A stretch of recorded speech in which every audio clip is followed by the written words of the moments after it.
Magandang gabi sa lahat. Ang hirap simulan. Ang hirap simulan pag ganito. Sa mga hindi po nakakakilala kay Kuya Jay, pwede 3 taon, 4 na taon ata akong magkaibigan.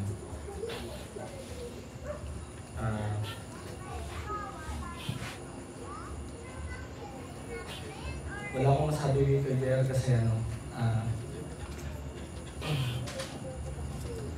hirap, hindi ko alam paano sisimulan yung kwento namin. Tumira po ako sa noon yun. Nag-away kami ng ex ko. Nangupahan ako sa isang hindi ko alam na lugar. Hindi ko kilala yung mga tao, wala akong kakilala, wala akong kamag-anak. Wala akong kahit sinong kakilala doon. Nahiya rin ako lumabas kasi hindi ako taga doon. Hanggang si Kuya Jay yung unang nakilala ko doon sa compound. Parang ganito po yung lugar. Si Kuya Jay yung unang nag-approach sa akin. Si Kuya Jay yung unang nagyaya sa akin kumain.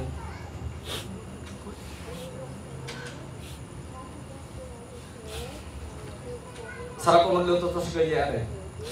Pagka siya nagluto, talagang dami ko nakakain. Sa totoo lang po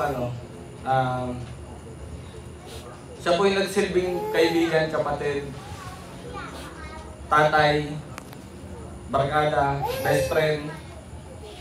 Lahat po, siya yung naging tunay na tapat na kaibigan, sabi nga.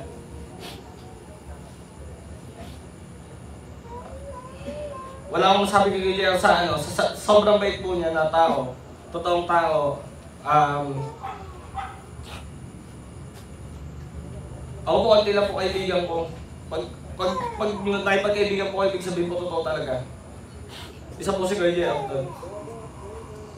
Kuya Jay, kung nasa ka man, kung nakikita mo kami, hindi ka namin makakalimutan. Mahal na mahal ka namin. Marami nagmamahal sa'yo. Napakabait mong tao, napakabuti mong tao.